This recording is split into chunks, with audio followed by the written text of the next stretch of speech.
Հանրապետության վարչապետ Նիկոլ Փաշինյանը, հարգելի գործընկերներ, վարչապետի ելույթից հետո մենք կունենանք մեկ հարցի քննարկում եւ անմիջապես քվեարկություն։ Շնորհակալ եմ։ Ազգային ժողովի մեծարգո նախագահ, ազգային ժողովի հարգելի պատգամավորներ, կառավարության հարգելի անդամներ, ես նախ ուզում եմ դիմել քաղաքացիական պայմանագիր խմբակցության մեր գործընկերներին եւ ասել, որ իմ տպավորությամբ Հայաստանի քաղաքացիները մի փոքր կամ ավելի շատ նյարդայնանում եւ մեզ մեղադրում են նրանում, որ մենք դեռ շարունակում ենք արձագանքել Ռոբերտ Քոչարյանի եւ Սերժ Սարգսյանի եւ նրանց առաջնորդած ուժերին, որովհետեւ երբեմն քաղաքացիները, ես ուզում եմ վերջին շրջանի արձագանքների մասին խոսել, նրա մասին են, որ մարդիկ ասում են մեկ-մեկ նենց տպավորությունն է, որ շատ հարմար է տեղ է դա ձեզ համար եւ այդ խոսակցությունների մեջ մտնում եք, որպեսզի այն իրական խնդիրները, որ կան, որ պետքա քննարկենք, լուծումները գտնենք, բանաձևեր գտնենք, դրանցից խուսափենք, որ իբր դրանցից խուսափենք։ Իրականում խնդրեմը ուրիշ տեղ է։ Իրականում խնդրեմը հետեւյալի մեջ է, որ հենց խորհրդանական երկրի կառավարման առանձնահատկությունը այն է, որ հիմնական խոսակցության կողմերը կառավարող մեծամասնությունն է եւ ընդդիմությունը։ Եվ իմ տպավորությամբ, սակայն իրոք այդ թնջուկը պետքա լուծվի։ Եվ այդ թնջուկը լուծվելու ճանապարհն այն է, որ մենք շուտով խորհրդանական ընտրություններ են լինելու, այդ անձանց առաջնորդած ուժերը պարզապես չլինեն խորհրդանում, էս է լուծումը, քանի դեռ եղան, այս նույն իրավիճակը շարունակվելու է, եւ ես կարծում եմ, որ իրոք հասունացել է այդ պահը, որ այդ խնդիրը լուծվի, բայց ես ուզում եմ ասեմ նաև, թե ինչու պետք է այդ խնդիրը լուծվի։ Մի շատ հետաքրքիր դրվագ տեղի ունեցավ այս երկու օրվա քննարկումների ընթացքում։ Ընդդիմության պատգամավորը ինձ մեղադրեց, որ ես այլ երկրի ազդեցության գործակալին բարձր պաշտոններ եմ տվել զինված ուժերում, այդ երեկ էր։ Այսօր եկավ այս ամբիոնից նույն մարդուն պաշտպանեց որպես հալածյալ։ Սա ինչի մասին է վկայում։ Սա վկայում է, որ ի հեճուկս անձնական որոշակի խնդիրների իրանք ուղղակի նույն կարգավիճակն են եւ նույն տեղից հրահանգը ստանում են, թե ում է պետք պաշտպանել եւ ում պետք չի պաշտպանել։ Այս ընտրություններում այդ խնդիրը պետքա լուծվի մի պարզ պատճառով, որովհետեւ ինչպես կարող ենք կռահել այդ նույն ելույթներից եւ հաջորդականությունից, այդ քաղաքական ուժերը եւ նրանց առաջնորդները նույնպիսի ենթադրաբար ազդեցության գործակալներ են Հայաստանի Հանրապետությունում։ Եվ այս քննարկումները ամբողջ դրա մասին են ցույց տալիս։ Եվ ես ուզում եմ, որ այս ամբիոնից մենք խոսենք 2018 թվականի եւ 2025 թվականի Հայաստանի մասին, որովհետեւ այդ մարդիկ ենթադրաբար այլ երկրի ազդեցության գործակալները ուզում են զզվանք, կամահրանք, արհամարանք ներշնչեն այսօրվա Հայաստանի Հանրապետության նկատմամբ, բայց ես ուզում եմ իմ անկեղծ տպավորությունները կիսել 2018 թվականի եւ այսօրվա Հայաստանի տարբերությունների միջեւ, որովհետեւ 2018 թվականի դրությամբ Հայաստանը գտնվում էր այդ նույն երկրի գրպանում, որի ազդեցության գործակալներն են թվարկած անձինք։ Այսօր Հայաստանը անկախ պետություն է։ Այսօր Հայաստանը ոչ միայն անկախ պետություն է, այլև Հայաստանը ունի ինքնիշխան կամքի կենտրոն եւ կարող է որոշումներ կայացնել։ Բայց ես ուզում եմ մենք բոլորս ի վերջո առերեսվենք եւ խոստովանենք, ի վերջո ո՞նց է Հայաստանը հայտնվել այդ գրպանում, ինչով, ինչպես։ Մի գործիքով ժողովուրդ ջան մենակ, Ղարաբաղի հարցով։ Եվ ուրիշ որևէ պատճառ եւ բացատրություն դրա չկա։ Եվ խոսքա գնում ասում է բանակում ուրիշ երկրի ազդեցության գործակալների մասին է խոսում։ Բայց եթե բանը հասել այդտեղ, եկեք մի հատ փորձենք ցուցակ կազմել 2018 թվականի դրությամբ այդ երկրի ազդեցության գործակալ հանդիսացող եւ չհանդիսացողների միջև։ Ընդ որում սա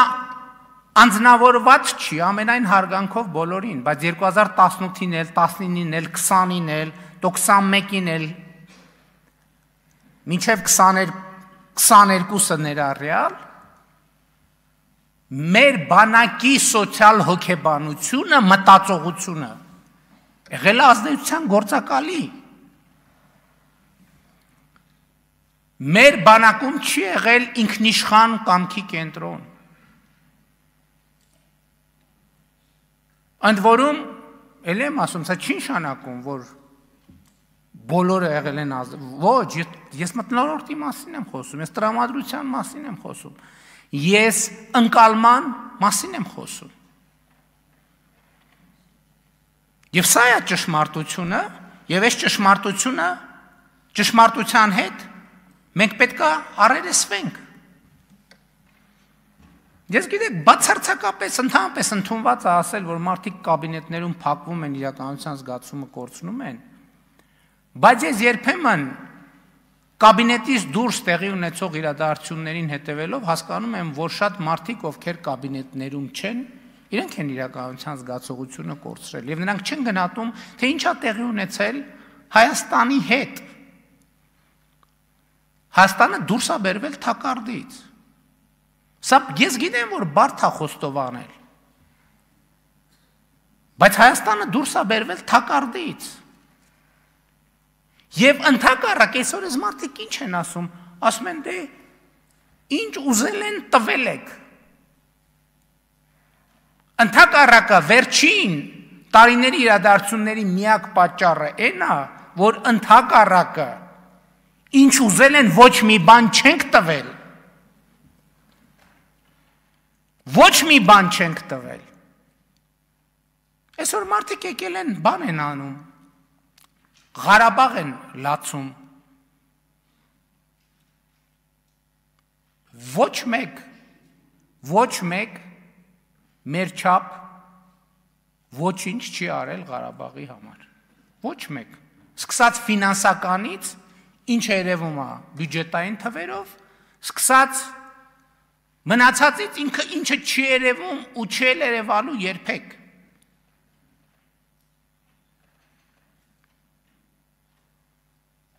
Երկու 2018 թվականից ինչի մենք զիջումների չգնացինք։ Ինչի մենք զիջումների չգնացինք։ Էսա լավ է, մինչև տարվա վերջ այդ թեման էլ կփակենք, այդ բանակցային փաթեթներն էլ կհրապարակենք։ Որովհետև մեզնից զիջման ուզվում էր Հայաստանի ինքնիշխանությունն ու անկախությունը։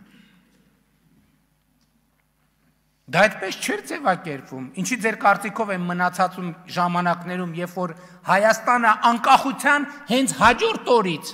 անկախության մասին հայտարարելու պահից կամաց տեղավորվել է այդ գրպանում, ինչի դա տենց է հայտարարվել։ Ոչ դա բոլորովին ուրիշ կերպ է հայտարարվել, ուրիշ վերնագրերով։ Խոսում են ազդեցության գործակալների մասին, լսեք, ձեր կուսակցությունը վերջին, ինչքան ասեմ, 70 տարում եղել է այդ երկրի ազդեցության գործակալը ամբողջ աշխարհում։ Լավ, մենք սրա մասին պետք է խոսանք։ Այսօր եկեղեցու լացն են լացում։ Այդ 60-ականներին, այդ Աբովյան փողոցի վրա գտնվող այդ շենքը ինչով էր զբաղվում։ Այդ ոնց էր, որ Խորհրդային Միությունը տենց աթեիստական պետությունը, որ մեր ազգային ինքնությանը իբր դեմ էր, այդ AUKS-ի շենք, այդ ոնց էր, որ հայրենակիցների հետ կապերի միություն կար, այդ ինչով էր զբաղվում այդ հայրենակիցների հետ կապերի միությունը, այդ ոնց էր, որ տենց հատուկ կառուցվածքային աջակցություն ուներ Հայաստանյաց առաքելական եկեղեցու նկատմամբ, այդ հիմա, այսինքն պետք է թղթերը բացվեին, որ մենք սա հասկանայինք։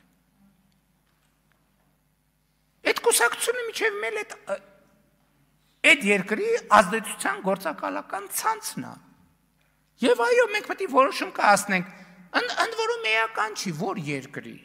Մենք պետք է որոշում կայացնենք, մենք հանդուրժում ենք մեր երկրի խորհրդանում ուրիշ երկրների ազդեցության գործակալների ցանց։ Մենք պետք է որոշում կայացրենք,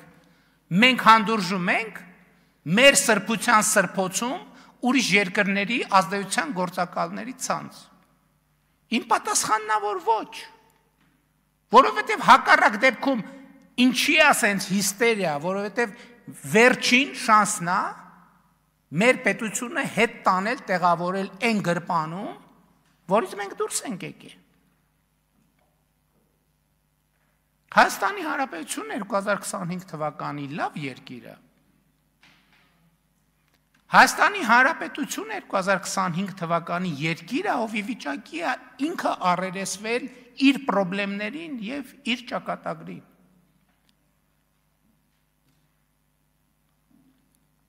Հիմա էլի անընդհատ քննարկվում է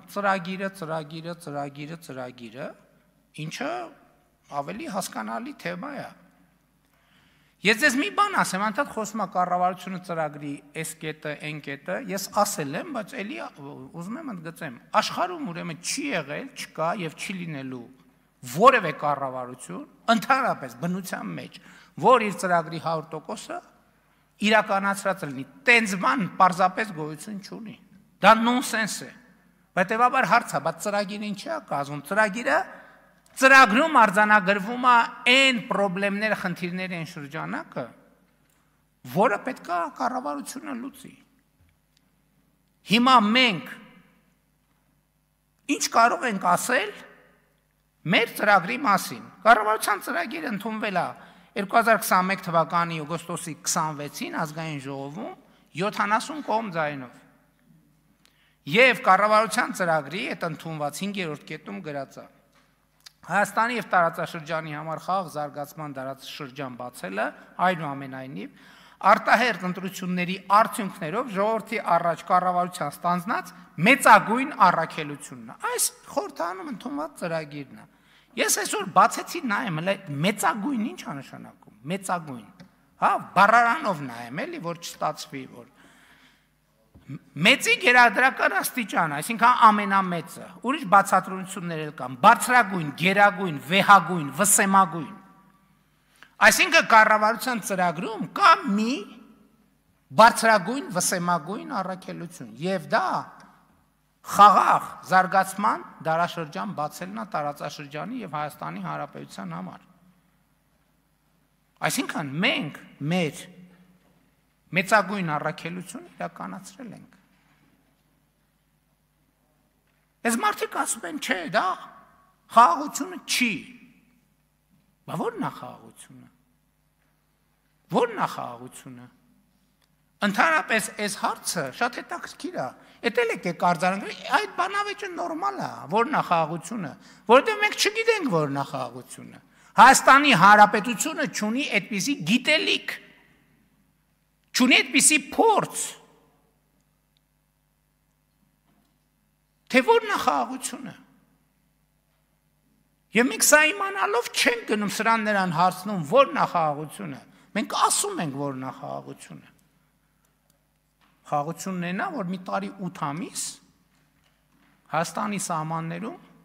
փոխհրաձգությունից զինվոր չի զոհվում։ Մեկ այս ամբողջն է խաղաղության ոչ։ Խաղաղությունն այն է, որ սահմանամերձ բնակավայրերում արդեն 3 ամիս կրակոցների ձայն մարդիկ չեն լսում։ Խաղաղությունն այն է, որ Հայաստանը ապաշրջափակ գնաց կամտել Հայաստան Ադրբեջանի տարածքով վերջին 30 քանի տարում։ Այսինքն ենթադրաբար 91 թվից այս կողմ գնացք չի մտել։ Գնացք է մտել, որը բերել է ցորեն։ Այդ ցորենի մի մասը կարա հացի մեջ օգտագործվի։ Լսեք, այդ ցորենի մի մասը ես չգիտեմ, ինձ դա չի հետաքրքրում, ես անկեղծ չեմ էլ հետաքրքրվել, բայց կարան մի րոպե այդ ցորենի մի մասը, չէ, մի րոպե, էլի կարան ցորենի մի մասը տան հավերին։ Այդ հավի ածած ձուն մեր երեխեքը չեն ուտելու։ Այդ հավի միսը մեր երեխեքը չեն ուտելու։ Այդ ցորեն մի մաս թեփը դրա կարան տան խոզերին։ Այդ խոզի միսը ձեր առաջնորդը չի ուտելու, թե ինքը խոզի միս չի ուտում։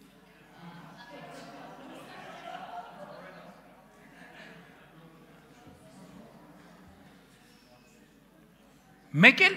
ո՞րն է խաղաղությունը։ Խաղաղությունն է նա, որ ասում են խաղաղությունը մեր ժամանակ էր, բայց այդ ժամանակ էր, օրինակ գիրանցի բանն էիք, սուքն էիք գլացում, սուքը, գիրանցը արդեն թաղում էիք անում, մի հատ է սրբազանը հակել էր են բանի շորերը, են թաղման շորերը հակել էր, բանը գիրանցի թաղումն էր անում, խնկարկում էր գիրանցը։ Գիրանցում եղել է 102 տուն, հիմա կառուցվում է 55 տուն։ Գիրանցը այսօր Խորհրդային Միության ժամանակ կար, ասում են պակասածելնի բան կար, չէ՞։ Գիրանցը այսօր մեծ համար ցուցադրական, ընդհանրապես ով չի հասկանում, ասում են լավ չեմ պատկերացնում, բանը էլի այդ գաղափարախոսությունը, ասում եմ եկեք գնանք Գիրանց։ Ինչն է իրական Հայաստանը։ Եկեք գնանք Գիրանց։ Բա այս Գիրանցը պարտված Գիրանցն է, այն Գիրանցը հաղթած Գիրանցն է։ Մի հատ էլ ասում են 8 միլիարդ պարտք արտաքին աճել, ինչ է կարել, նայում եմ ձեր վրա, նայում ասում եմ, նայում եմ ձեր վրա, հասկանում եմ, թե չգիտեք ինչ են կարել։ Լավ, չենք ուզում ասենք, էդ էլ ասենք, զենք են կարել։ Զենք ենք առել։ Պարտքով ենք զենք առել։ Այո, պարտքով ենք զենք առել, ինչի, որովհետև շատ է պետք եղել ու միանգամից։ Չեք հավատում, իրավունք ունեք, ասում եմ եկեք տանենք ցույց տանք։ Եկեք տանենք ցույց տանք։ Կարանք գնապիտակներն է վրից կպցնենք։ Որը ինչ արժի։ Բա եկեք տանենք մեր բանակի զենքերն է ձեզ ցույց տանք, ձեր ժամանակվա բանակի զենքերն է ցույց տանք։ Եկեք տանենք, դնենք կողքի։ Ինչ են կարել, բայց չգիտեք, որ կովիդ է եղել։ Վարկ ենք վերցրել, որ երկիրը կովիդը հաղթահարի պատերազմի ժամանակ։ Ասում եք ապրիլյան բանի 44 օրյա պատերազմի զեկույց, այդ 44 օրյա պատերազմի մասին զեկույցի կարգավիճակում բան չի փոխվել։ Ինքը ի սկզբանե էլ պետք է լիներ գաղտնի, այնտեղ դրած է, գնացեք կարդացեք։ Գնացեք կարդացեք, ինչ է գրած այնտեղ։ Այնտեղ ուզում եք ասեք, որ որևէ բան կա, լսեք, ես 2020 թվականից հետո այնքան ինֆորմացիա եմ կիսել 44 օրյա պատերազմի ժամանակ, ամենայն հարգանքով 1000 ներողություն, բայց 6 հատ այդպիսի հանձնաժողովը լինի, իմ ասածից ավել ինֆորմացիա չի կարա հավաքի։ Ուղղակի այդ ինֆորմացիայի բացակայության պատճառով չի կարա հավաքի ուղղակի։ Բա մի հատ դուք եք ասեք, այն ձեր բանի Հայաստան համահայկական հիմնադրամի փողերը ուտելու ձեր բանը քննիչ հանձնաժողովը ինչ եղավ։ Բա դրա զեկույցը ուր է, ինչ եղավ։ Ինչ եղավ, խի մոռացվեց։ Հիմա էլ լսեք։ Մի րոպե էլի, պարոն Խաչատրյան։ Մի րոպե։ Ավելացրեք վարչապետի ժամանակը ընդհատելու համար։ Շատ լավ։ Լսեք, մի տարի է ավելի շատ այս ամբյոնից ասում են, բա մեր բաները, մեր օկուպացված տարածքները, մեր էսը, մեր բա Արցվաշենը, բա այս բան, ասում եմ, նախկինում ասել եմ սահմանազատման արդյունքում պետք է լուծվի, հիմա էլ ասել եմ Արցվաշենն ու բաները, մեր բանի տարածքները, օկուպացիայի տակ գտնվող տարածքները պետք է մենք վերադարձնենք։ Նախորդ շրջանում ամեն անգամ ասում են, մի հատ բան, բա ինչ եղավ, դրանից հետո հիմա ասում են, էս ինչա, ոնց, էս ոնց, էս ինչ ուրեմն տվին, ամեն ինչ տվին, լսեք, կամ մի հատ էլ եկել են արդեն, վերադարձրին, բերեցին, տարան, կործանեցին, փլուզեցին ամեն ինչ, լսեք ամեն մեկը գոնե թող խոսա այն բաներից, որից հասկանում է, էլի։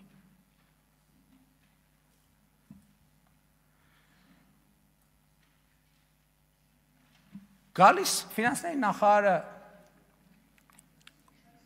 զեկույց է անում, խոսում է, ասում է դե մարդու համար, գալիս են, ասում են, չգիտեմ, այս ինչը թոշակը այսքան չի ավելացել, ինչ, իսկ դուք ասում եք մարդու համար, որ ճանապարհը մարդու համար չի, ջրամատակարարման համակարգը մարդու համար չի, դպրոցը մարդու համար չի, մանկապարտեզը մարդու համար չի։ Չէ, դուք զարմանում եք, որ իրանք նեղվում են տենց դպրոցից։ Բա իրանք ոնց են արել։ Բա իրանք ոնց են արել, որ իրանք պետքա բանը, իրանք փողերը տանեն Կիպրոսում ֆրցնեն, բերեն Հայաստանում ներդրեն որպես օտարերկրյա ներդրում,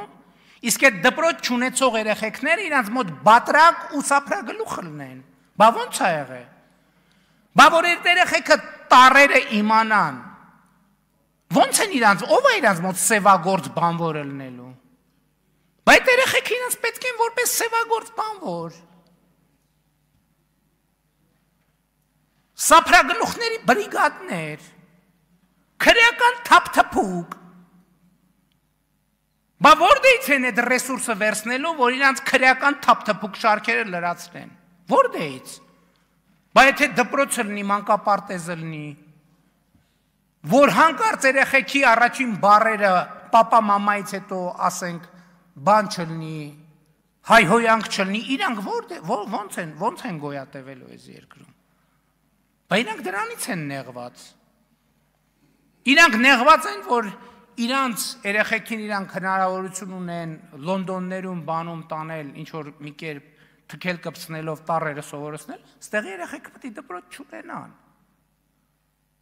Տառերը պետք է չիմանան, որ իրանց մոտ սևագործ բանվոր լինեն, իրանց շներին կերակրող լինեն։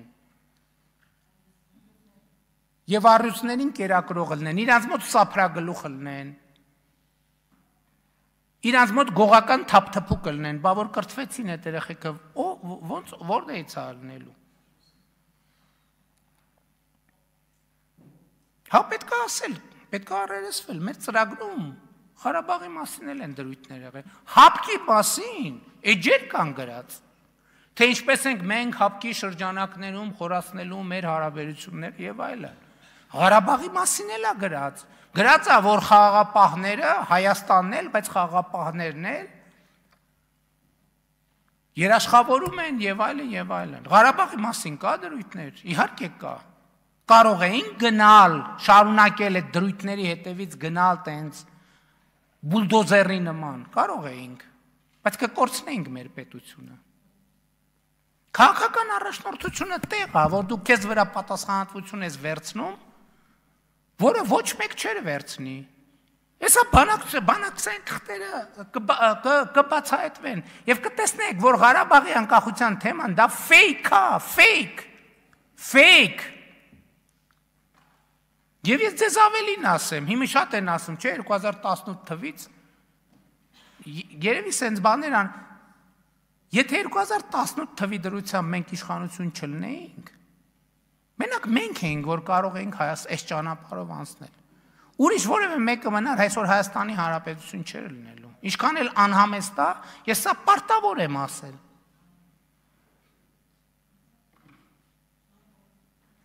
Եվ այո, սա առաքելությունն է, մենք այս առաքելությունը անում ենք։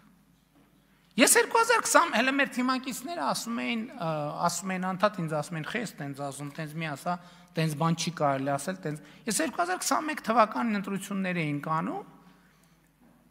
Ասացի, եթե մեր ժողովուրդը որոշի, որ ինձ գնդակահարելու է, ես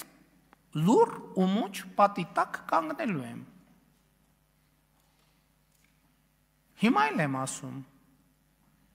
Հիմա էլ եմ ասում։ Բայց եթե այն ժամանակ շփոթված էինք ինչ-որ առումով, հիմա վստահ ենք։ Հիմա ես վստահ եմ այն ճանապարհի մեջ, որը մենք անցել ենք, ճիշտ է, ինտուիտիվ, դա էլ է պետք արձանագրել։ Որ շատ բաներ հնարավոր չէր մաթեմատիկական հաշվարկների ենթարկել։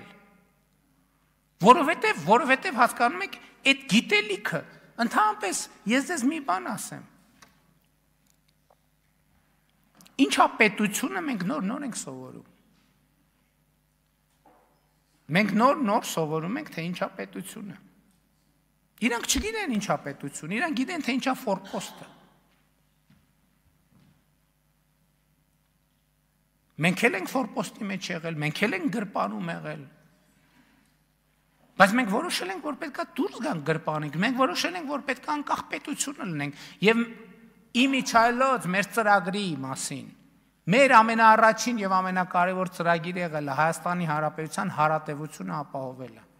Մենք ապահովում ենք Հայաստանի Հանրապետության հարատեվությունը որպես ինքնիշխան պետություն։ Որպես ինքնիշխան պետություն։ Բայց այդ որ ասում եք ինչի եք զարմանում, որ ասում է, այդ սխալ է, որ ասում են 29743 քառակուսի կիլոմետր։ Բա ինչի 2018 թվականից կամ 2022 թվականից առաջ Հայաստանի Հանրապետությանը ըստ էության մի երկիր է եղել, որը պատրաստ է եղել ինչ-որ մի զինատեսակ վաճառի, ըստ էության։ Մի երկիր կամ մի տենց տեղ։ Մյուսները ինչի չեն վաճառել։ Մի պարզ պատճառով ասել են հարգելիներս, մենք երաշխիք չունենք, որ ձեզ վաճառված զենքերը դուք օգտագործելու եք ձեր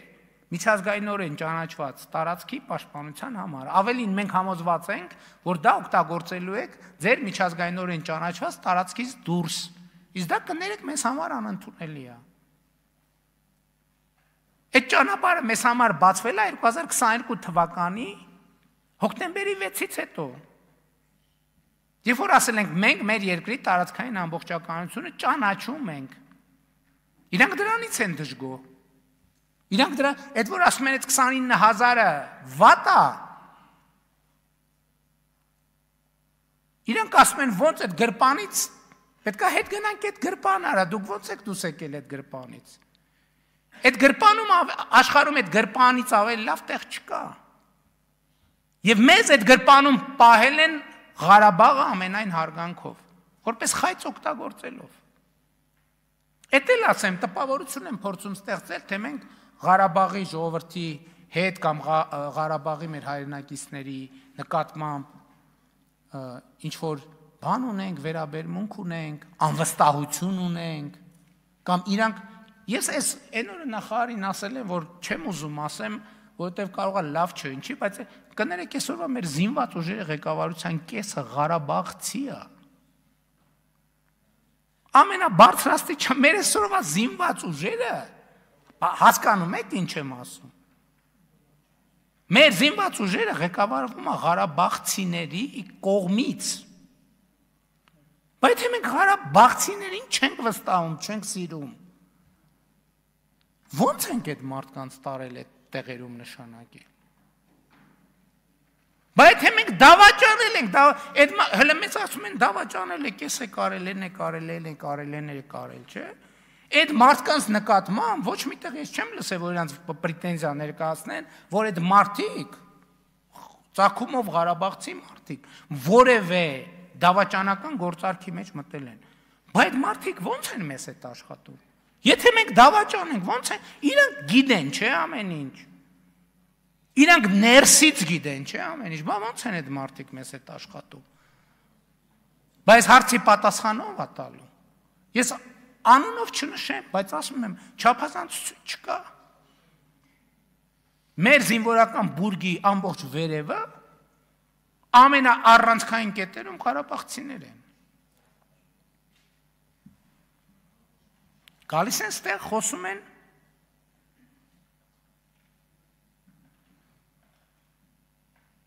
գիտության, խոսում են, վայ, գիտությանը, չգիտեմ, զրո բանում, չգիտեմ, աշխարհի միջինը այսքան է, մեր մոտ այսքան է։ 2018 թվից այսքոմ գիտության ֆինանսավորումը աճել է Հայաստանում 2.8 անգամ, 180%-ով։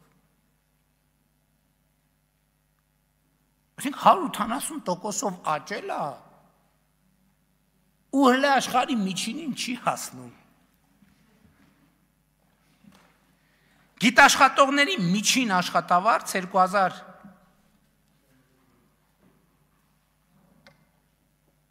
վերջին տարիներին ուրեմն աճել է 3.2 անգամ 220%-ով գիտաշխատողների աշխատավարձը։ Եկել են ստեղ գիտության, մեկ էլ գիտության բանն են, սուքն են սքում։ 171 միլիարդ դրամի պատվեր կա տեղադրած ռազմարդյունաբերության համակարգ։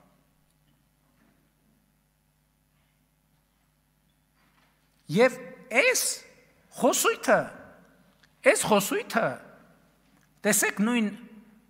վերադառնալով ռազմական սպառազինությանը եւ ռազմական տեխնիկային, այս խոսույթը առանց այն արձանագրման, որ մեր բանակը ոչ թե մեր խնդիրը ոչ թե մարտունակությունն, այլ պաշտպանունակությունը, մենք մեր միջազգային ճանաչված դա աղետ է Հայաստանի համար։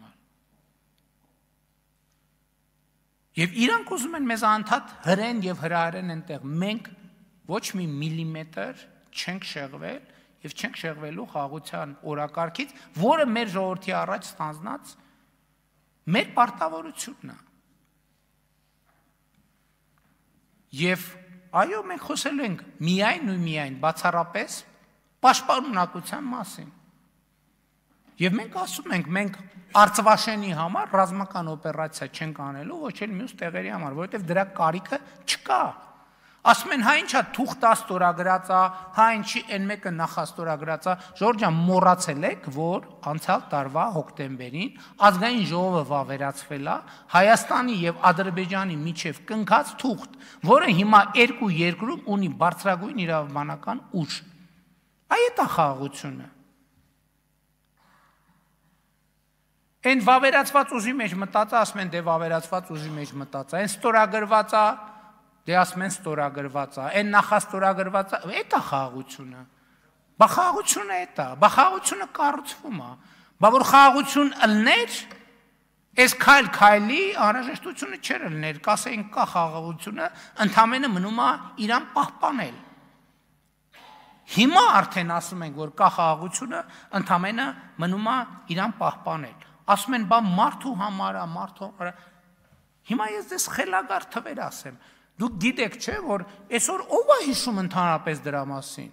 Ով է ընդհանրապես այդ թեմային անդրադառնում, չկա տես թեմա, որովհետև։ Ուրեմն 2018 թվականից առաջ Հայաստանում գործարար համայնքը տառապում էր իր ավելացված արժեքի հարկը հետ ստանալու համար։ Տասնյակ տարիներով տասնյակ միլիարդների պետությունը պարտքա ունեցել գործարար համայնքի։ 2018 թվականից մինչև օրս տնտեսական համայնքին վերադարձված ավելացված արժեքի հարկի գծով մենք վերադարձրել ենք 255 միլիարդ դրամով կամ 435%-ով կամ 5.4 անգամ ավելի շատ գումար, քան նախորդող, ասենք օրինակ 2010-ից 17 թվականը։ Հիմա ոչ մեկ չի խոսում դրա մասին։ Կներեք այդ թվում նաև գործարար համայնքով ավ երկերում ասում, հələ մի րոպե, Ժողովուրդ ջան, բա մենք այնքան տառապում ենք, մի կոպեկ չենք կարում պետությունից հետ ստանանք, հիմա ամեն ամիս ճշգրիտ օրը գալիս է, փողը նստած է մեր հաշվին։ Մարդու համար է, սա թե մարդու համար չի։ Եկամտային հարկի գծով վերադարձրել ենք 2018 թվականից մինչև օրս 377 միլիարդ դրամ Հայաստանի քաղաքացիներին։ 2010-17 թվականի համեմատ աճը 9337% կամ 94.4 անգամ։ Այս փողը կոնկրետ մարդիկ են ստացել։ Այդ կոնկրետ մարդիկ մի քանի տասնյակ հազարավոր ընտանիքներ 18-ից այսքան բնակարան են ձեռք բերել։ Այդ մարդիկ են, թե մարդիկ չեն, հա չեմ, բան չունեմ ասելու։ Կան մարդիկ, որ 2 հատ են ձեռք բերել։ Ընտանիքներ, որ 2 հատ են ձեռք բերել։ Մարդիկ են իրանք, թե մարդ չեն։ Մարզերում, հիմա համաչափ զարգացման մասին, մարզերում առաջնային շուկան վերջին 2018-ից մարզերում է, Երևանը չեմ ասում, որ ասեն ամեն ինչ Երևանում, մարզերում նախորդող շրջանի նկատմամբ, այսինքն համեմատում ենք 18-ից 25-ը եւ 10-ից 17-ը, 10606 բնակարանի ձեռքբերում ա եղել մարզերում, աճը 1104%, բայց այս մարդիկ են, թե մարդիկ չեն։ Այս կելեն ասում են համայնքներից, ասում են վայ, համայնքների դոտացիաները նախորդող նույն շրջանի համեմատ աճել են 232 միլիարդ դրամով։ Այսօր ասում են մենք ընդդիմադիր համայնքների բաներին, վայ, ինչ ենք անում։ Այդ մարդիկ մեր տված փողերից միլիարդներ են ծախսում, մի հատ մեզ շնորհակալություն էլ չեն ասում։ Մի հատ չէ, իրանց ժողովրդին չեն էլ ասում, որ ժողովուրդ ջան, այս փողի 70-80%-ը կառավարությունն ա տվել։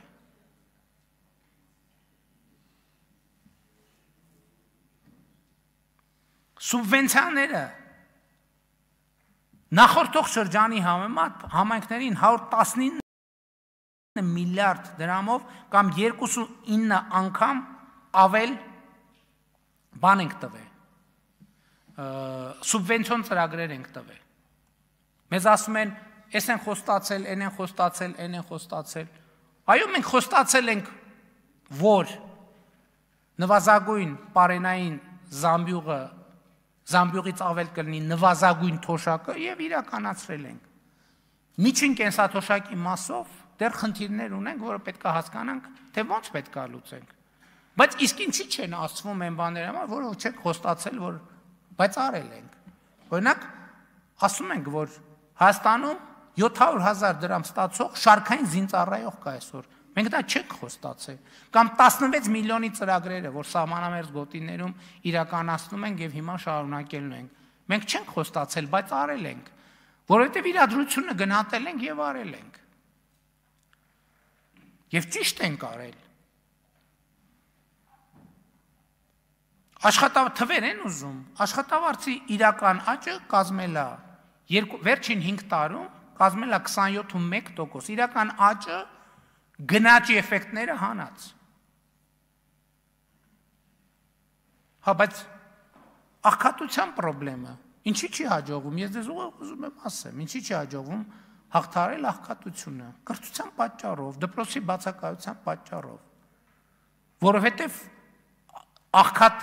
աղքատության մեջ գտնվող մարդուն ինչա պետք, ինչի է նախ ինքը աղքատ։ Կրթության խնդրի պատճառով, այն գոյություն չունեցած դպրոցների պատճառով, բուհերի ցածր որակի պատճառով, գոյություն չունեցած մանկապարտեզների պատճառով եւ այլն եւ այդպես շարունակ։ Եվ մենք այդ խնդիրը լուծում ենք եւ պետքա լուծենք։ Այդ թվում խաղաղության բացակայության պատճառով։ Հարգելի ներկաներ, հարգելի գործընկերներ, ընդհանրապես կարծում եմ, որ մենք պետքա կարողանանք պաշտպանել այսօրվա Հայաստանը։ Որտեղ այսօրվա Հայաստանը շատ ավելի ուժեղ, շատ ավելի ինքնավստահ պետությունը, ավելի պետությունն է, քան երբևէ, ոչ միայն 2018 թվին։ Այսօրվա Հայաստանը մի պետություն է, որի ճակատագրի ղեկը գտնվում է հենց իր եւ իր ժողովրդի ձեռքին։ Եվ ես համոզված եմ, որ այս իրադրությունը ոչ թե պահպանվելու, այլ զարգանալու է, որովհետև դա պատմական շրջադարձ է, այն ինչ որ հիմա տեղի ունենում, պատմական շրջադարձ է։ Հայաստանը իր պատմության ընթացքում պետություն լինելու, բարեկեցիկ լինելու, երջանիկ լինելու, անկախ լինելու, անվտանգ լինելու երբեք այսպիսի շանս չի ունեցել։ Երբեք այսպիսի շանս, խոսքը վերջին 5 տարվա մասին չի, խոսքը վերջին 500 տարվա մասին է։ Եվ այո, պետք է խոստովանել։ Մենք այդ արդյունքին, մենք այդ խնդիրը լուծել ենք շատ դառը, դաժան փորձությունների միջով անցնելով։ Մենք այս անկախությունը ձեռք ենք բերել մեր նահատակների կյանքի գնով։ Եվ այսօրվա Հայաստանը, որը ապրում է, Հայաստանը ապրում է իր վերջին 500 տարվա պատմության լավագույն շրջանը։ Եվ շատ կարևոր է սա տեսնել, ինչու է կարևոր տեսնել, որովհետև այո, պետքա տեսնել, էլի չեմ հոգնի մեջ բերել նոր կտակարանի այդ խոսքը, որը ասում է պիտի նայես եւ պիտի չտեսնես, պիտի լսես եւ պիտի չիմանաս։ Որն է մեր տարբերությունը 2018 թվի եւ այսօրվա։ Մենք 2018 թվականին բոլորի նման իմիջայլոց, ոչ միայն մենք։ Բոլորի նման նայում ենք եւ չէինք տեսնում, լսում ենք եւ չէինք իմանում։ Հիմա Հայաստանում հայտնվել է կառավարություն եւ կառավարող մեծամասնություն, ով նայելով սկսել է տեսնել, ով լսելով սկսել է իմանալ։ Եվ Հայաստանի Հանրապետությունը եւ Հայաստանի ժողովուրդը պետք է ամուր կարճի մեր նորընծա տեսողությունից եւ մեր նորընծա իմացությունից։ Փառք նահատակներին եւ կեցցե Հայաստանի Հանրապետությունը։ Շնորհակալ եմ։